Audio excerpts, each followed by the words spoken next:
mula sa probinsya. Tahimik, sariwa ang hangin, luntian ang paligid.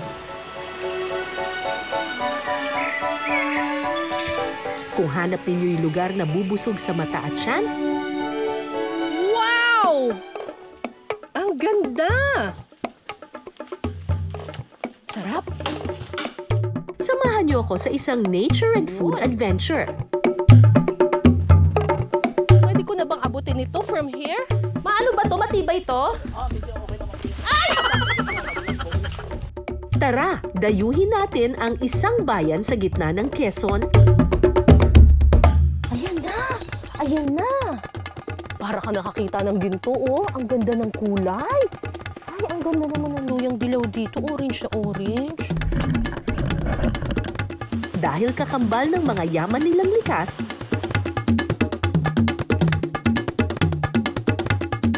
ang mga putahing ipinagmamalaki ng Tayabas. Iba yung lahat. Ito mas masarap. Mas masarap siya. Mahirap gawin kasi matagal na paghihintay, pero sulit ang lahat ng tiyaga. Pag may tiyaga, may ginataang manok. Akala nyo tinola, ha? Akala nyo nilaga, ha?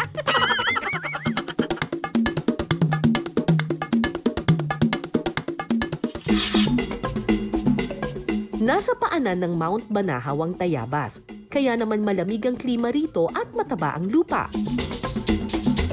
Perfect para sa iba't ibang pananim.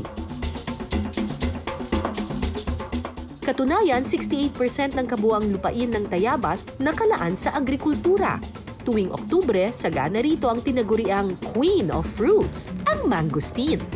Pamilyar ba kayo sa prutas na mangosteen? Akala ko dati yung mangosteen ay tumutubo lamang sa Mindanao. Kasi tapos season lang siya.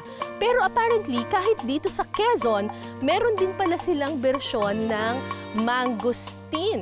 Parang may nakita akong mango. Ito, oh! Ayan, pwede na kaya ito. Ayun. Cute, di ba? So, ito yung mangosteen na variety ng dito sa Quezon. Kung mapapansin ninyo, yung variety nila dito parang mas bright red siya. Mas bright red siya. Tikman na natin kung matamis. Tamis! Sarap!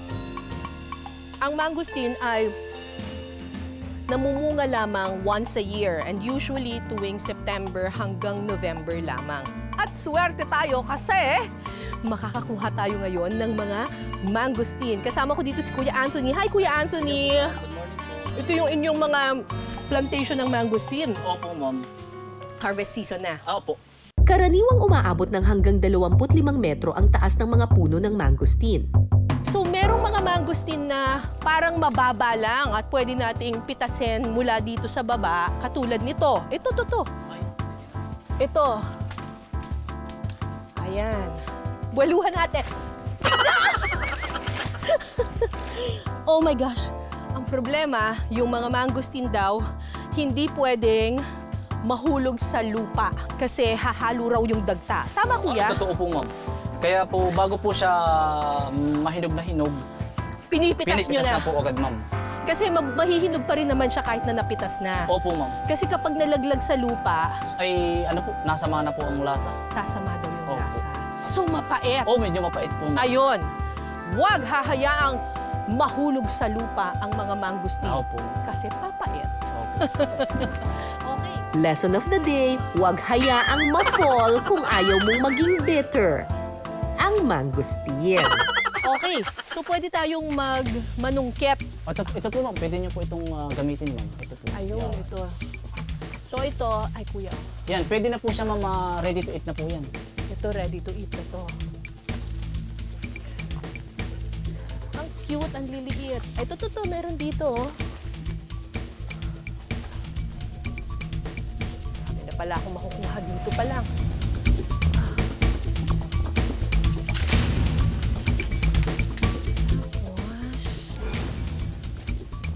Ang cute. Nandito. Makalipas ang ilang minutong pagsusungkit, mukhang nakuha na namin lahat ng mga mangosteen na nandito sa medyo mabababang lugar na kayang abutin ng panungkit. Ang problema, marami pang mga mangosteen na hinog na kailangan na rin nating i-harvest bago sila bumagsak sa lupa na nandun sa taas ng punong iyon. Aakyatin na lang natin para makuha natin sila. Let's do it! Bago tayo sumabak sa pag-akyat, safety first muna. Sige po, okay na po. Ingat po, ma'am. Ay! Mali! Yan! Iikot yung tali, okay lang? Extra challenge din palang umakyat sa puno ng mangosteen. Yan! Masanga kasi ito at ang hirap hanapin ng pwestong pwede mong kapitan. Kaya doble ingat dapat. Hindi pa, hilaw pa. Hello po po. Maano ba to? Matibay to? Medyo okay naman po yan, ma'am. Ay! Basta ingat po, madulas po. Ingat po, ma'am. Dahil tulad ng mangosteen, syempre, ayoko rin ma-fall, no? One last. Makukuha ba ako dito? Eto. Tsaka, yun. Sana hindi mabakli itong inuupuan ko. Yugyugin ko na lang. Yes! Nahulog. Nahulog yung isa. Okay. Marami-rami na rin ako nakuha. Hiya! Yeah! Buti na lang, nag-training ako ng rock climbing. Okay, gano'ng karami nakuha natin? Ito po, ma'am, yung nakarabis mo po. Ayun, oh! Oh, ang dami natin na-harvest. Pagdating sa lasa, maituturing din kaya itong Reyna? Yan ang aalamin natin dahil pwede rin daw itong gamitin sa mga lutuin. Ako po si Chef Doray. Ang lulutuin po natin ay sinampalukang manok with mangosteen. Igigisa muna ang sibuyas, kamatis, at luya. Sunod na isasangkot siya ang pinakuloang manok. Pagkatapos, ilalagay ang pampaasim mixture na pinaghalong kamatis at tamarind powder. Sunod na ibubuhos ang chicken stock o yung pinagpakuluan ng manok. Saka ilalagay ang sitaw, okra, labanos, sili, at mangosteen. Titimplahan ito ng asin at saka huling ilalagay ang kangkong.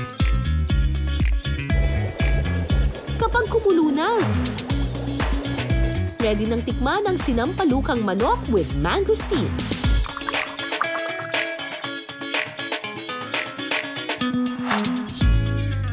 Grabe, super lapot naman itong ano nila.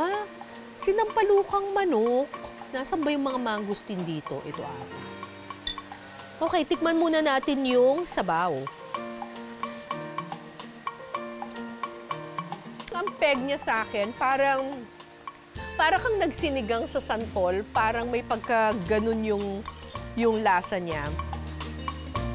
Very fruity. Hindi naman siya yung matamis na parang tamis na may asukal. Parang yung tamis niya, yung alam mong nilagyan ng prutas, yung sabaw.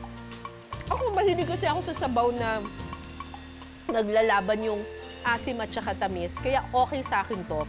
Pero dun sa mga tao na gusto nila talaga yung asim kilid na sa kanilang mga sabaw, baka this is not for you.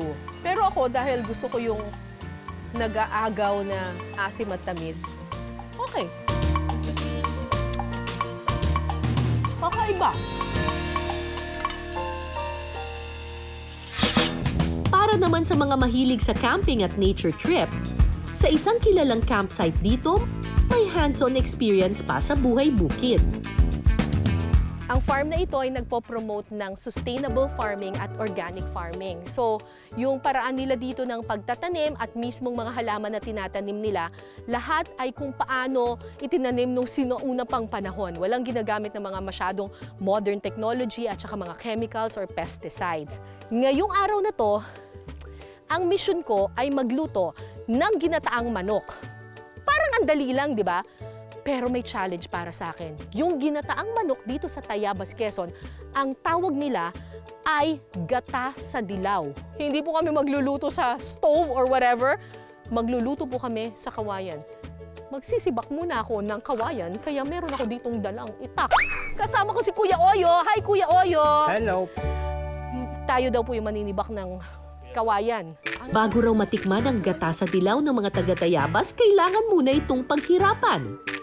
Pero sabi nila, mas masarap nga raw yun eh. Kapag niluto sa kawayan, parang yung flavor daw ng kawayan, pumapasok na rin daw dun sa niluto. So, baka nga mas masarap. Hala! Ito ata yung tatagaing kawayan. Ang laki naman ito.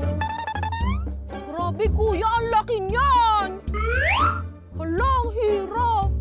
Hindi pa ginagawa, nahirapan na ako. Ito ang puputulin? Hindi. Doon sa kabilang yung... Ano ko hindi puputulin? Kinabahan ako siya. Ito, ang tatagain natin. Ito? Ito, oo.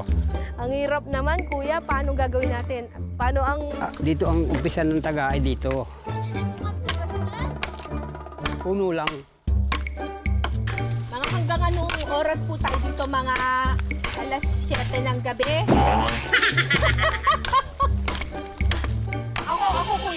Ako kuya. Doon ang taga naman.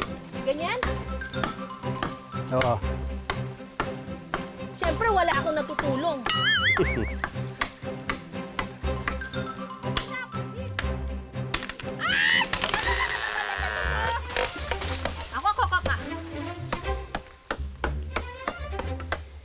Akala mo lang mahirap, pero hollow kasi sa loob yung kawayan, kaya kailangan lang pala talagang mabasag mo yung mga walls niya. Charot! Walls! Kuya Oyo to the rescue. Sisiw lang pala sa kanyang magpatumba ng kawayan. Hindi naman natin kukunin na itong puno at masyadong makapal. Ano? Dito tayo kukuha itong parte na ito.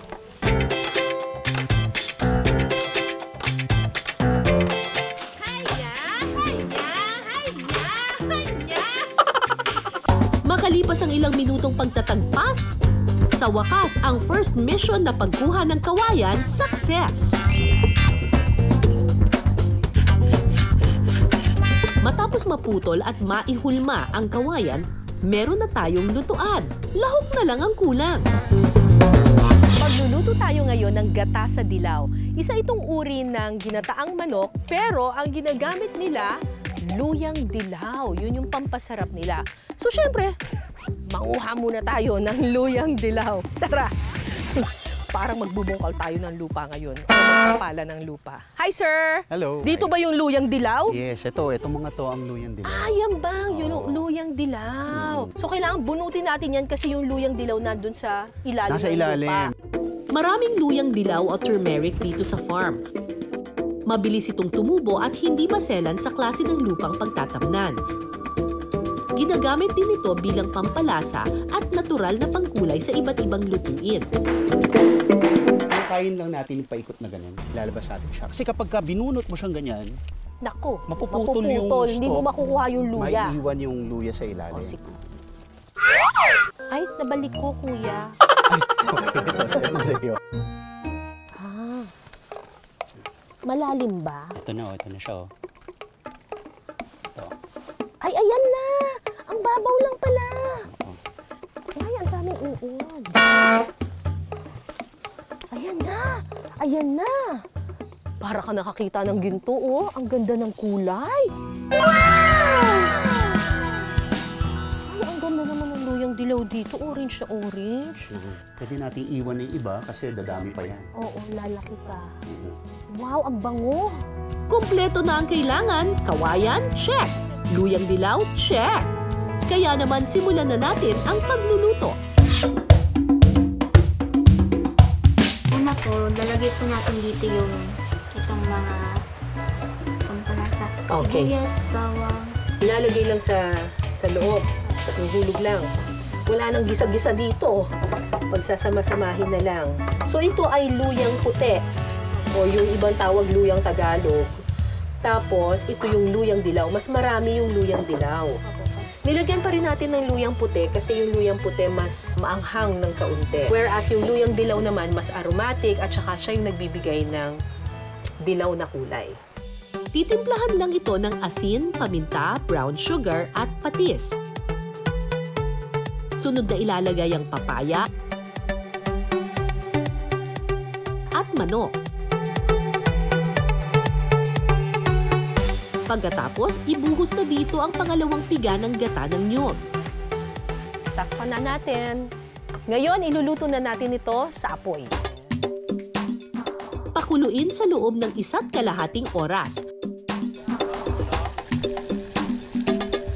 Uy, kumukulo na, te! Kapag kumulo na, pwede nang isali ng kakang gata o unang piga.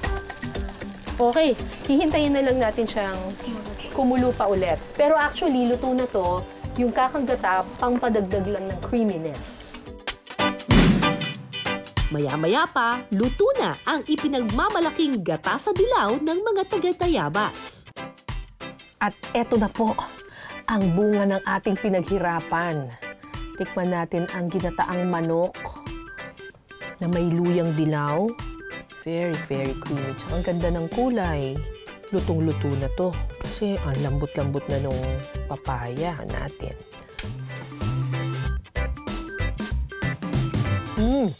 Ang creamy.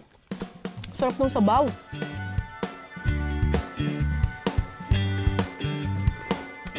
Wow! Super creamy. Tsaka may aroma siya nung luyang dilaw. Pero hindi ko ma-pinpoint. May ibang parang flavor pa siya eh. Baka yun nga yung effect ng niluto sa kawayan. Parang may iba pa siyang flavor. Hindi lang talaga gata lang. Creamy, very aromatic, mabango. Galing!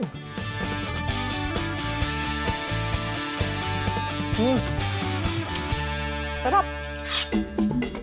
Bukod sa luya, may isa ring halamang likas na tumutubo rito sa farm.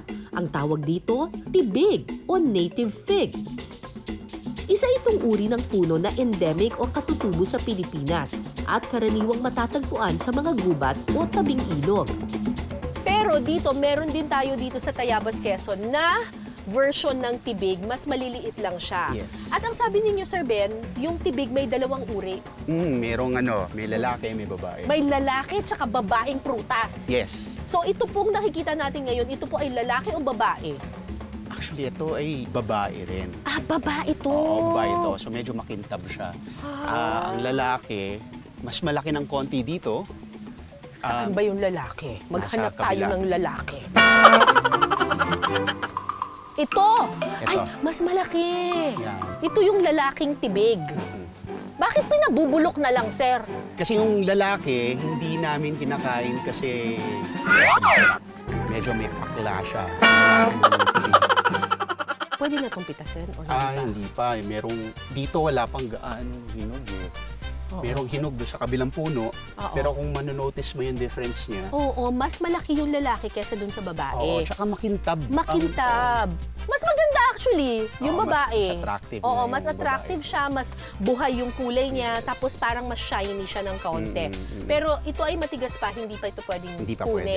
Ito yung babaeng tibig. Oo, babaeng tibig daw. So, kanina nakita natin yung green na variety at Oo. yung red na variety na fig. Alright. Oo, na tibig. Oo, ito may hinog na. Okay, ito may hinog na to. Red siya, medyo deep, dark, maroon color siya kapag hilaw. Oo.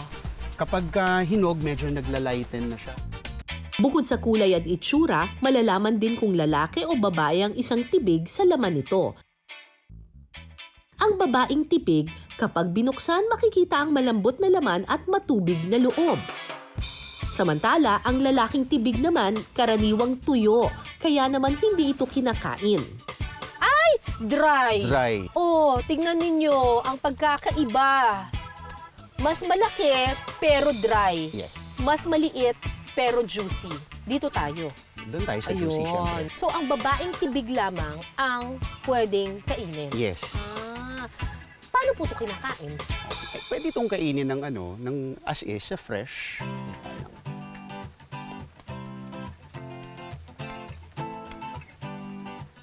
Hindi pa siya gaano matamis. Yung texture niya parang alam niyo yung buto ng bayabas, tapos paliitin ninyo ng konti, parang ganun yung peg niya. May mga seeds siya sa loob. Hindi siya matamis, pero hindi rin siya maasim.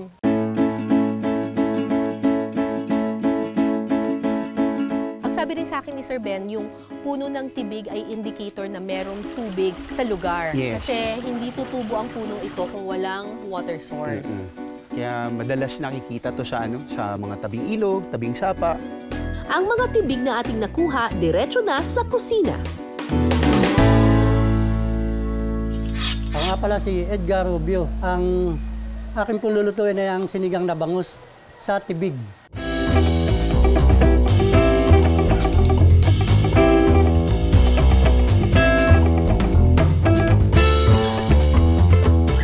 Ngayon po ang sisimulan ko ay ang akin munang pinagpakulo na tibig para yung aroma ng tibig ay lumasa na agad.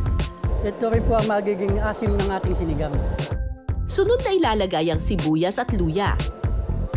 At saka titimplahan ng asin.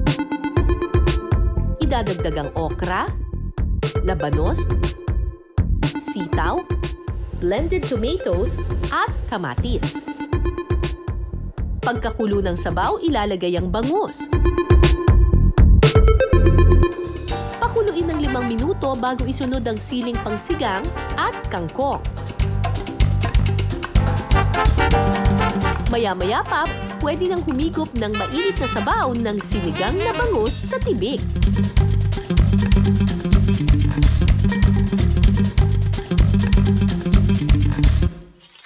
So, hindi natin makikita dito yung tibig kasi yung katas lang niya ang ginamit.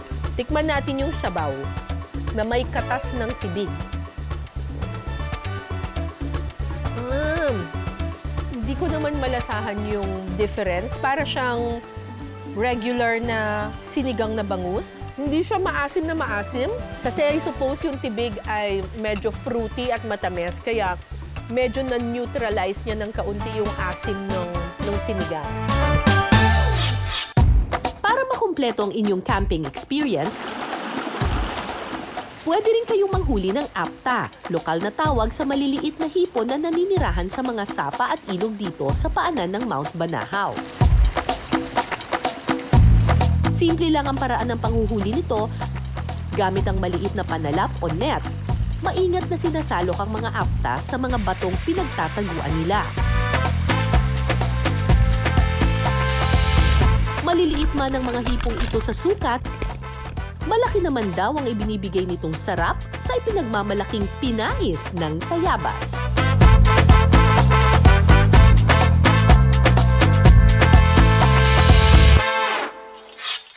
Sa isang malinis na bowl, paghahaluin ang alangan na niyog, bawang, sibuyas, saka ito titimplahan ng paminta, asin at kaunting asukal.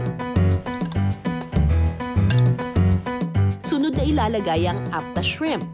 Yung apta shrimp, fresh to. Hinugasan lang. Haluin lang mabuti. Pag hinalo natin ito mabuti, mapapansin nyo, medyo mamumula siya. Mag-incorporate yung kulay ng apta doon sa nyug or doon sa alangan. Ibabalot ang mixture sa dahon ng kamamba. Gumagamit ang mga taga-Tayabas ng dahon ng kamamba dahil sa dagdag na kakaibang lasa nito sa pinais. Huli itong ibabalot sa dahon ng saging para hindi kumalas ang laman habang niluluto. Pagkatapos, isa-isa itong ilalagay sa loob ng kawayan. Ang pagluluto sa kawayan ay nagbibigay ng dagdag na lasa at aroma sa pinais. Tapos, ang last na ingredient natin, ang gagamitin natin na pang-steam, ay yung juice mismo ng buko na ginamit natin ng kanina. Okay, so ready na natin isalang to sa apoy. Kapag handa na, isasalang ito sa apoy at hahayaang maluto sa loob ng 30 minuto o hanggang sa kumulo ang sabaw. Handa ng tikman ang pinais na tatak Tayabas.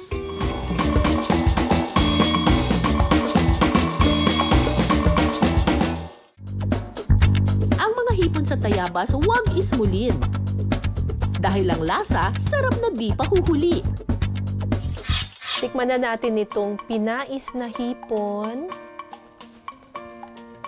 Wow, ang ganda! Gandang tingnan. Kinakain din daw to eh.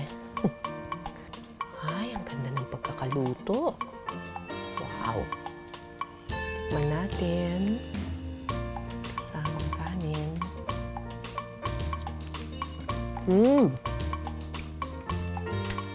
Sarap! Ang sarap. Lasang-lasa mo yung hipon, pero lasang-lasa mo rin yung nyog at saka yung iba pang mga rekado. Pati yung dahon na pinambalot, binibigyan niya ng aromatic taste yung pinais. Ang sarap nito, lalo na sa kanin. It's really good. Champion! Kaya lasa nito. Walang lasa. Lasang bulaklak, ano ba? Diba? He loves me not, loves me. Maloko ang asawa ko.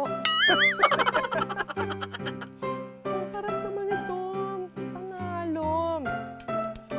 Sahugan natin ng bulaklak. Champion. Tunay ngang kapag inalagaan natin ang kalikasan, mag-aani tayo ng mas maraming biyaya mula rito. So nakikita ninyo dito, ito yung tinatawag nilang plastic mulch. Nandito yung kalabasa dito sa ilalim. Tapos kapag namunga na yung kalabasa, yun, kusa siyang lumalabas at nagpapakita. Sabi niya, anihin mo na ako. Ganyan. Patikim pa lang yan mga kapuso. Dahil sa susunod na linggo, Ito na ang galyang. Ito mismo kakainin. Part 2 na ng ating Tayabas Nature and Food Adventure. Mas marami pa tayong hamong susubukan at pagkaing titikman. Ayun, ito ang dalag. Ay! Ay! Ay! Wag! No! Teka, nasa na kuya? Kayo mag-alala, kakainin namin kayo mamaya. Hanggang sa susunod nating kwentuhan at salo-salo, ako po si Cara David. Ito ang Pinas Sarap.